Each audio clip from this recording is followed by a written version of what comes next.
I couldn't sleep again. It was almost ritual by now. Me on my back, eyes fixed on the streaks of streetlight that found their way through the blinds, my mind churning itself into knots. I'd stared at those dim lines so many nights that I practically had them memorized. The thin, pale stripes that fell across the ceiling, broken by the shadow of the overhead fan. The clock glowed 2:03 a.m., then 2:10, each minute taunting me with how relentlessly time pushed on while I lay there, wide awake, stewing in my own thoughts. The nauseous swirl in my stomach had become familiar, like a dark creature gnawing at my insides. My wife, Amy, was asleep right beside me, sprawled in her typical unceremonious way. One leg protruding from beneath the sheets, an arm flung across a pillow, and her hair tangled around her face. Normally, I might have found it endearing, but lately I felt like there was an invisible line carved between us. Something about how she slept these days seemed staged, almost like she was purposely turning her back to me. It made me feel pathetically isolated. I'd been married to Amy for 25 years, but the past month or so had shifted everything. And that shift, that nagging sense that something was off, fed my insomnia like gasoline on a fire.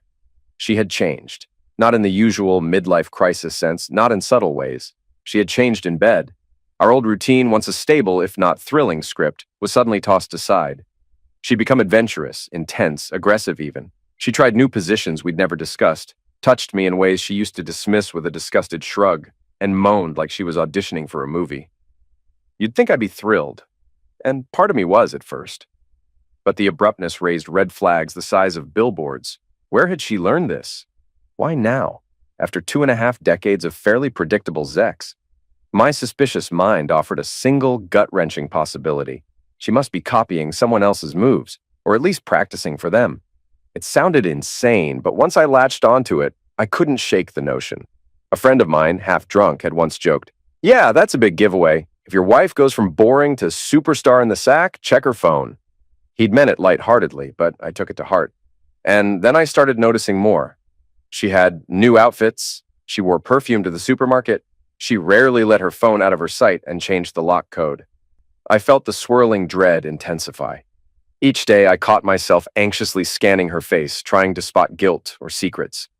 Each night, I replayed every new quirk in bed, every unusual moan, every faraway look in her eyes when she thought I wasn't watching. My throat felt parched, and my heart thudded uncomfortably. I swallowed and whispered her name in the dark. "Amy?" She gave the slightest twitch, but otherwise her breathing remained steady. Maybe she was asleep. Maybe she was pretending. Either way, her refusal or inability to talk about it ignited a spike of anger in me. I turned onto my side, trying to push it down, but failing miserably. Finally, I raised my voice. "Amy, come on. I know you're not out cold." She stirred, letting out a low groan of annoyance. That was my answer. She was awake, but didn't want to engage. My pulse spiked. I hated the idea that she was ignoring me on purpose, especially when I felt like I was about to explode. "Why have you changed in bed?" I asked bluntly. "I've known you for a quarter century, and overnight you're someone else. Are you copying something you saw online, or is it something you learned with someone else?" She kept her back to me, but I sensed her stiffen. "It's 2 a.m, she mumbled. "Not now." "It's exactly now," I shot back. "I'm not sleeping anyway. You're not giving me any peace of mind. I'm losing it here. Are you messing around? Is that why you've—" She rolled onto her back, hair spilling across the pillow. "You're being paranoid," she snapped. "Why can't it be that I finally wanted something different?" I felt myself trembling. "Because you always acted disgusted by certain things. Now you do them like you're reading from an X-movie star's manual. Don't try to gaslight me. I know you. This is more than just being open-minded all of a sudden." She threw an arm over her forehead. "Oh my God, Chris, enough. I am too tired for this." My anger flared hotter. "That's convenient. I guess your energy only appears when you're trying out new tricks in bed. The rest of the time, you're exhausted, especially when I want honest answers." She slapped her palm onto the mattress in frustration. "Shut up," she hissed. "I can't handle you right now." I glared in the darkness, adrenaline coursing through me. "Fine, walk away again. Pretend none of this matters." She grabbed a spare pillow, got up, and stomped across the room. The sliver of light from the hallway revealed her tight jaw and furious eyes. "I'm going to the guest room," she said, voice shaking. "Enjoy your lonely night." I couldn't stop myself. "Don't forget to bring your phone in case one of your side pieces texts," I sneered. She froze, her silhouette tensed. You'll regret that, she whispered, tears lacing her tone. You're such a... Before she could finish, I cut her off, practically spitting my words. I hired a private investigator to watch you. I'll know everything soon enough. Her sharp intake of breath was audible. She didn't say another word, just fled, leaving the door open behind her. A moment later, I heard the guest room door slam and muffled sobbing. It prickled at my heart, but I was too furious to follow. I stared at the dark ceiling, fists clenched, trapped in my own brutal storm of suspicions and shame. The next morning, I left the house before dawn, anything to avoid another hostile encounter. My eyes burned from lack of sleep, and my nerves buzzed. I hit the gym with manic energy, pounding the treadmill, hoisting weights until my arms felt boneless. Somehow, the physical pain helped distract me from the mental anguish. After showering, I glanced at my reflection in the locker room mirror. My hair, once a solid brown, was streaked with gray. Lines etched around my eyes and a trace of belly fat stubbornly clung to my frame. I was 50, soon to be 51, and I felt every bit of it. But what I saw most in that mirror was the gaunt fear in my face, the look of a man who suspected his wife of cheating and dreaded confirmation. I had to swing by the house to grab some work papers. I steeled myself, hoping Amy would be gone. When I parked in the driveway, her car was nowhere in sight. Thank God. I stepped inside, my mind already drifting to the day's tasks, when I heard voices floating down from upstairs. My daughter's voices. That stopped me cold. Julie was 21, Kate was 20, both in college. They rarely dropped by unannounced, but maybe Amy had summoned them. I lingered at the foot of the stairs, straining to hear. Their voices were tense, hushed. Mom is going way too far, Kate was saying. She told me about using that Pure app to meet men. She said it's easier to hide from Dad than I ever imagined. I didn't think she'd do this. My blood turned to ice. I inched closer, pressing my back to the wall.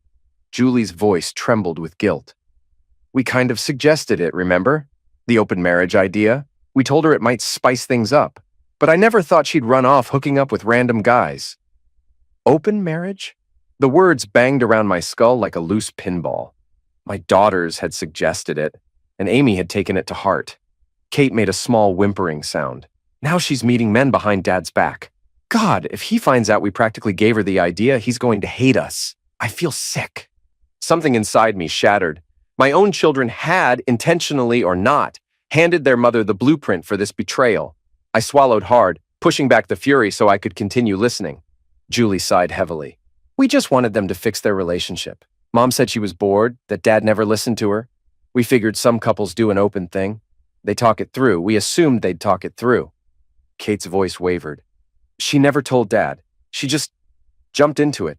She uses that date app to find guys to get that excitement. This is so messed up. I couldn't stand anymore. My head spun with a mix of hurt, betrayal, and confusion. Keeping my composure was like balancing on a razor's edge. I stepped away from the stairs and called up, my voice booming in the silence.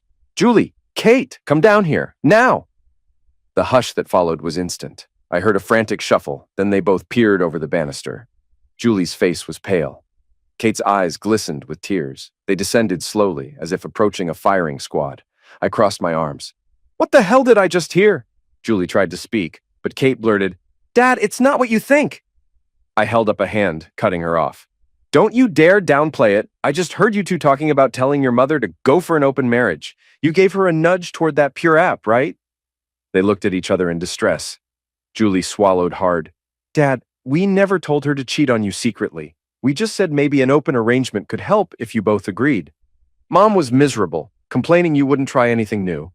We thought, if you do it together, she wouldn't feel so trapped. My heart hammered. You realize how twisted this sounds? You're my daughters.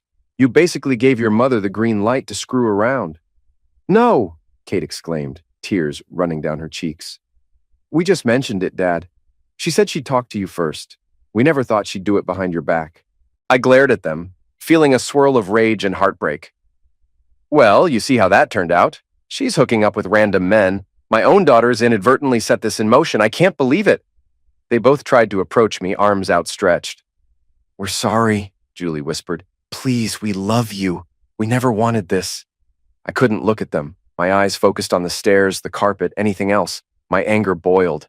Get out, I muttered, voice taut. I can't stand the sight of you right now. Dad, Kate pleaded, sobbing. Go, I roared, the force of my voice echoing off the walls. I need space. Go back to campus, do whatever you want, just leave me alone. They bolted, tears staining their faces, grabbing their bags and stumbling out the door. The air rang with the memory of my outburst, and I felt something inside me die a little. My own daughters. How could they do this, even unintentionally? That afternoon, I met with Jerry, the private investigator I'd hired weeks ago, at a greasy spoon diner on the edge of town. Jerry was in his 60s, all lean muscle and wiry white hair. He'd been in the business for decades, the kind of guy who'd seen everything. Yet his eyes were heavy with sympathy as he waved me into the booth. Chris, he said, his tone grave, I've collected quite a bit more since we last spoke. He opened a folder, revealing stacks of photos, phone logs, and typed-up transcripts. My stomach clenched. The top photo showed Amy stepping out of her car, wearing a tight dress I didn't recognize. Another showed her entering a motel off the highway, arms linked with some bald man. The timestamps were just days apart. I forced myself not to look away. Jerry tapped the first picture. This here is Derek, one of the men she's been seeing. They met through Pure. He and your wife met 3 different times. Once at a local cafe, once at the motel, and once at his apartment. My head pounded. Amy, at that man's apartment? For how long? Doing what? He shuffled the next set of photos. This man, Luke, from Massachusetts. They apparently chose a spot halfway to meet for dinner, then spent hours at a bed and breakfast. I followed them until they checked in. 4 hours later, they left separately. It was like being stabbed, one slow inch at a time. But Jerry wasn't done. He showed me screenshots of text exchanges. This is from a user named Nacho Man. Real name, Brian. Looks like they only met in person once, but there was explicit messaging. I skimmed the cringeworthy texts. Brian, Nacho Man. You like it rough? I have interesting toys. I can bring a friend if you want group action. Amy, Amethyst 39. Haha, not sure yet, but hashtag YOLO, you only live once, right? Let's see if I'm feeling adventurous. I felt physically ill. This was my wife? A woman who had once crinkled her nose at the mere mention of anything beyond vanilla Zex was now telling strangers, you only live once? Jerry gently closed the folder when he saw my face contort. I'm sorry, he said, but I wanted you to know the extent. I tried to swallow, but my mouth was chalk dry. Thank you, Jerry. Send me the final bill. He nodded. I shoved my way out of the booth and stumbled to my car, the folder under my arm, my entire world spinning. That evening, I spread the photos and transcripts across the dining table, a stark mosaic of betrayal. Amy came home. I heard her footsteps hesitate in the foyer. Maybe she sensed I was there with proof. She walked in, eyes flicking to the table. Her face paled. What is this? I tapped the papers. Your side hobby, apparently. A thorough breakdown of who, when, and where. Derek, Luke, Brian, a.k.a. Nacho Man, recognize them? Amy's mouth opened, but no words came out. She finally croaked. This is an invasion of privacy. I let out a cold, humorless laugh. Right, my wife hooking up with multiple men is my invasion of your privacy? She glared, tears welling in her eyes. I told you I needed excitement, Chris. I tried dropping hints. Oh, so this was my fault. My voice rose and I waved the pictures in her face. This is your idea of excitement? You realize our daughters told me about how they suggested open marriage? They told me you said you'd talk to me first. She stiffened, looking both ashamed and defensive. I knew you'd never agree. You're so closed-minded. I cut her off. So you took an idea they mentioned, and instead of having an adult conversation, you jumped on an app meant for casual flings. Then you lied to me, for weeks. Amy's eyes flashed. I had to. You'd have shut me down, just like you always do. And I was drowning in boredom, feeling stuck in the same routine for decades. And sleeping with random guys behind my back fixed that? I asked, voice trembling with rage. You let them do things you never even tried with me. That's the part I can't forgive. That you unlocked a new side of yourself for them and never thought to talk to me. She bit her lip, tears spilling down her cheeks. I was afraid. Afraid you'd see me differently or worse, refuse me. I felt like I had no choice. Something in me snapped. You always had a choice. You could have divorced me if you were that unhappy. Instead, you gutted our marriage from the inside out. She slammed her hand on the table. I felt I had no voice. You overshadow everything, always the final say. I needed to break free. You broke everything, I retorted. Congratulations. Trembling, she grabbed her purse and fled upstairs. I sank onto a chair, staring at the photos, feeling as if a bomb had gone off and I was sitting in the wreckage. A couple of days later, I was at the house gathering papers for a lawyer. The tension between Amy and me was now at nuclear levels, but she wasn't there that morning, just as well. I heard the front door open and my daughters calling my name. "Dad, you here?" I stiffened, memories of their betrayal still raw. They edged into the living room, their faces drawn with worry. Kate spoke first, voice shaking. "Dad, we're so sorry. We've barely slept. We never wanted to cause all this." Julie nodded. "We feel terrible. The open marriage suggestion was supposed to be a stepping stone for you two to find a solution together. We didn't realize Mom would do it without you." I slowly turned to face them. "You think that helps me right now?"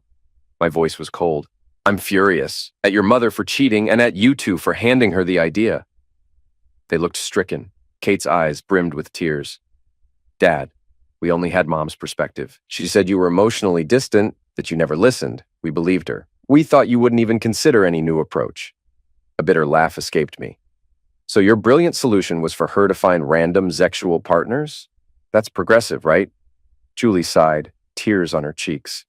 "We didn't literally say, 'Go cheat.' We said if you both agreed, maybe it would help. A friend's parents tried it, and apparently it worked. We're sorry." Anger and heartbreak warred inside me. "I'm not sure I can forgive you," I said bluntly. "I love you both, but I can't just forget that you basically validated her stepping out on me." They both started crying, heavy sobs that twisted my gut.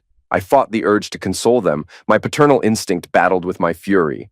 Finally, I mustered, "I need time. Go back to school. Stay out of this for a while. Let me handle the fallout."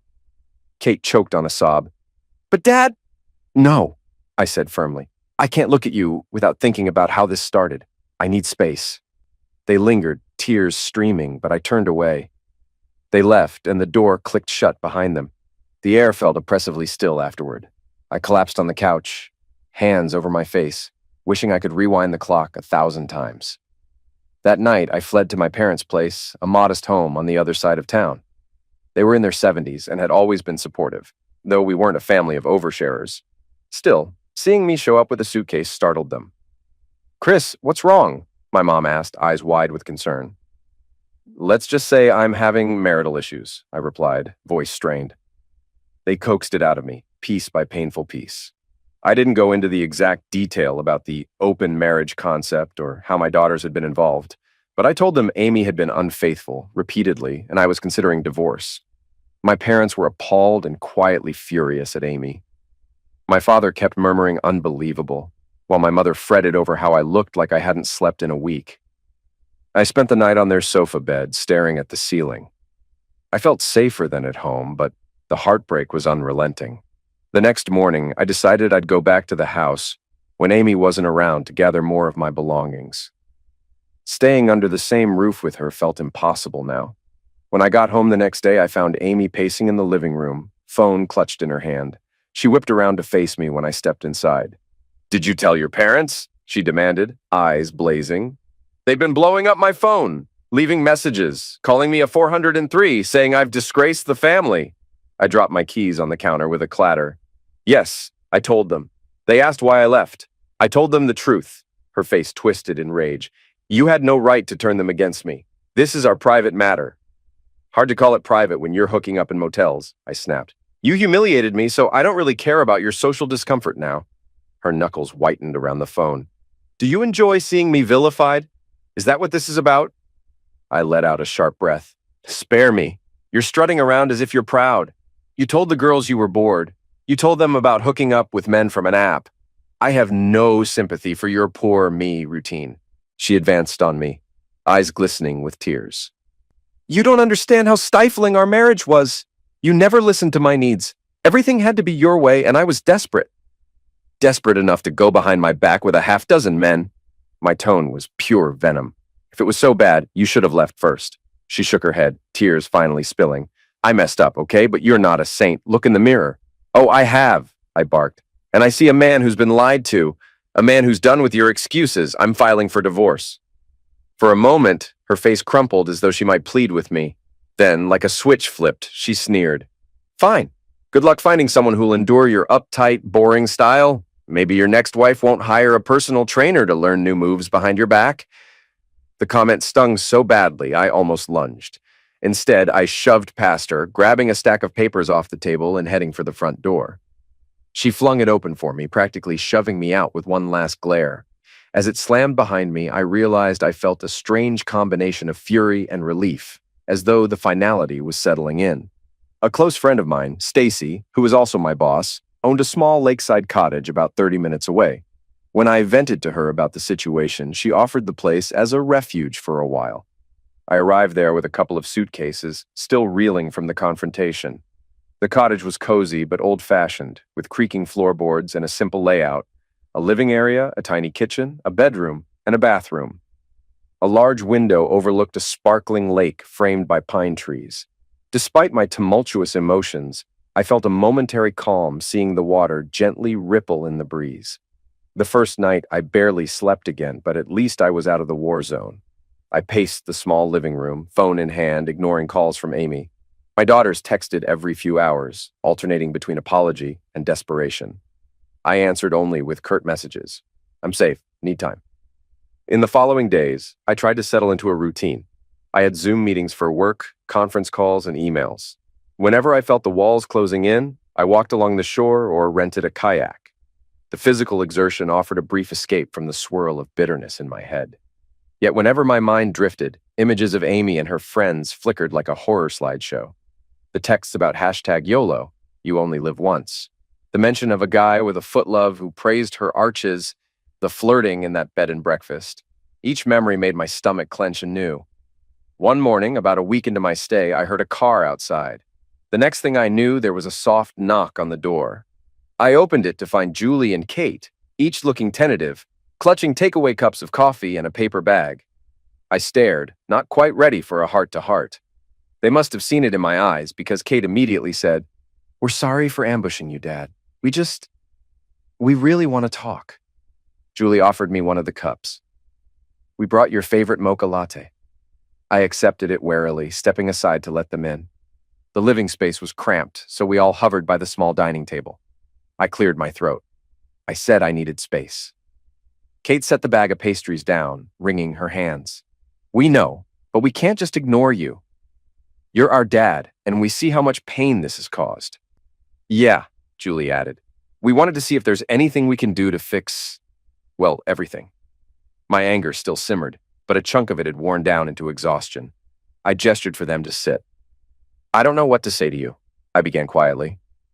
"You're my daughters, but you pushed your mother toward a solution that didn't involve me. How do I move past that?" Julie's eyes filled with tears. "We were stupid. We thought we were being modern or helpful. On campus, so many people talk about poly, this, open that. It seemed normal." Kate nodded vehemently. "We never wanted her to cheat on you. We thought if you were both in on it, it could resolve tension. But Mom just took it and ran without you." A weary sigh escaped me. "You see how badly that turned out?" They exchanged guilty looks. Kate ventured, "Dad, we love you. We love Mom too, but we know she messed up. We never wanted you to feel betrayed by us." "You might not have wanted it," I replied, "but that's what happened." Every time I think of the fiasco, I remember you two telling her about this ridiculous app. That Pure thing is basically a meat market for no-strings exes. Julie hung her head. "We know. She told us after the fact that it was easy and discreet, but it makes us sick to think she used something we mentioned." The anger in me was ebbing enough to let sorrow creep in. I cleared my throat, trying not to tear up. "Look, I'm not banning you from my life forever, but I'm hurting. I can't just pretend everything's normal." They both started crying softly, and I felt my chest tighten. Slowly, I reached across the table, letting them hold my hands. I blinked back tears, feeling some fraction of my resentment thaw, replaced by regret that our family had crumbled so drastically. Julie spoke through her tears. "We'll give you whatever time you need, Dad. We promise." Kate sniffled. "We just want you to know we do love you, and we'll be here if you want us." I nodded, not trusting my voice. They squeezed my hands, then quietly stood. After awkward hugs, they departed, leaving me alone with a storm of emotions. I sank onto the couch, letting the tears come. As furious and betrayed as I felt, I couldn't deny that I missed my daughters. The weeks that followed felt like a slow slog through emotional quicksand. I'd return to the marital home now and then, mostly to check the mail, grab documents, or meet with potential real estate agents about selling the place. Amy was rarely there when I showed up, and that suited me fine. On the few occasions we crossed paths, tension crackled like a live wire. One time she was heading out just as I arrived, dressed in a short, tight skirt. She didn't say a word, only flicked me a glance of annoyance before disappearing. Part of me wondered which man she was meeting this time. Word got around in our social circle. I started receiving calls from mutual friends, some offering sympathy, others clearly fishing for gossip. One friend, Carol, confided that Amy had proudly talked about hooking up with a man who had a weird worships. Another friend mentioned seeing Amy out at a bar with a heavily tattooed guy, laughing and flirting openly. It made me sick, but also hammered home the reality. She had stopped hiding. This was who she was now, or maybe who she'd always wanted to be. Sometimes I tried to remember the good times, our early years, our wedding, the birth of our daughters. But each memory felt overshadowed by the images of her new life. It was like the person I'd loved was replaced by a stranger who gloated on social media about living my best life. She posted photos in clubs, hashtags about hashtag freedom, and pictures with men whose arms were wrapped around her waist. It was a dagger to my chest each time I glimpsed it. Eventually, I sat down with an attorney named Natalie, an old colleague of Stacy's specializing in complicated divorces. I brought her the PI's evidence, bank statements, everything. She leafed through the details, nodding grimly. "We're in an at-fault state," she explained. "Infidelity is a strong ground. That can affect alimony, property division. Are you ready for a fight? Because it could get nasty." I sighed. I just want it to end, but I also don't want her walking away with my life savings. She's the one who lied, who used an app for hookups. Natalie tapped a pen against the table. "If we go hard, we can likely secure a favorable settlement. However, if her lawyer counters with claims of emotional neglect or controlling behavior, it can drag on. It's up to you how aggressive we get." I pressed my fingers to my temples. "I'm furious, but I'm also tired. Let's just aim for fair, not for revenge. Let me keep my retirement intact, and she can have her share of the house sale." Natalie nodded. "Understood. I'll draft up the papers." A few weeks after that, we had the last major confrontation. I arrived at the old house to walk through it with a realtor. The plan was to discuss listing details. Amy was there, leaning against the kitchen counter, scrolling her phone. She barely looked at me as the realtor walked around, making notes. When the realtor stepped outside to examine the backyard, Amy pushed off the counter, crossing her arms. "We need to talk about the house," she said curtly. "I'm not cleaning it. You're better off hiring professionals." I managed a bitter chuckle. "You're a real estate agent yourself, or did you forget? Couldn't you handle that?" She rolled her eyes. "I deal with selling property, not scrubbing it. Besides, I'm done bending over backward. I don't owe you anything." My temper spiked. "Oh yeah, I forgot you're too busy hooking up with men from Pure to worry about standard upkeep." Her eyes blazed, and she took a step closer. "Stop bringing that up. It's my life. I'm not sneaking around anymore." I let out a low hiss. "No, you've made it clear you're proud of it. Everyone sees your new lifestyle. Foot-lovings, YOLO, you only live once, and whatever else you brag about. Enjoy it while it lasts." She scowled. "You're so judgmental. At least I'm not playing victim while digging for sympathy from everyone we know." My voice was dangerously calm. "Don't flatter yourself. People see the truth, that you betrayed me. They can draw their own conclusions." The air felt suffocating. We stood there, a few feet apart, radiating mutual fury. Just then, the realtor returned, a forced smile on her face as she tried to pretend she hadn't overheard. We stepped away from each other, silent as she discussed potential listing prices. The tension was so thick it was painful. By the time she left, I grabbed my car keys and stormed out without a word. Amy didn't stop me. The day the divorce finalized was a cold, gray morning. Amy and I sat silently side by side, our lawyers doing most of the talking. The judge asked a few perfunctory questions, then made it official with a gavel. Just like that, 25 years of marriage ended in a bland, curt legal proceeding. Outside the courthouse, we parted ways without so much as a handshake. I watched her climb into her car. She avoided eye contact, face set. I felt a weird cocktail of relief, sorrow, and bitterness swirl in my chest. I thought about the day we'd walked out of a different building, newly married, everything ahead of us. Now this was how it concluded. Silent, cold, irreparable. I tried not to dwell on what she would do next. Probably another string of men from that app. Another round of bar hopping. I'd heard she sold her share of the house and rented a swanky condo near downtown, close to the clubs and nightlife. She wanted to live out her version of freedom. Fine, let her. I was done chasing illusions. Officially free, I remained in the cottage a while longer.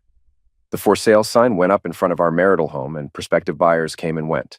My daughters occasionally checked in, worried about how I was coping. I still felt raw about their involvement, but time had blunted the edges of my anger. They were naive and misguided, not malicious. They tried to help in the strangest, most disastrous way possible, and I knew they were suffering guilt of their own.